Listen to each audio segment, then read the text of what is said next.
Okay, we're under flash flood warning here at Houston Hobby, Texas. As you can tell, that there was a lot of heavy rain, a lot of lightning, and exploding thunder an hour or two ago.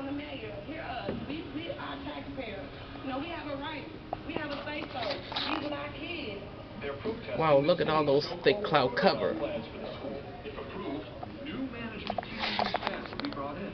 And the grounds have been soaked. And in Connecticut, this great-great-grandmother was given the worst 98th birthday gift ever.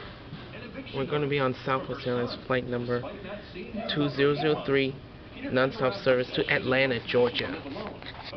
Our flight is supposed to depart at 7:40 a.m., 7:40 hours. It was delayed to 8:25 a.m., 8:25 hours due to exploding thunderstorms here at Houston Hobby Airport.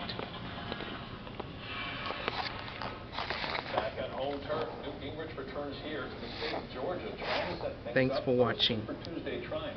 We'll check in on the campaign.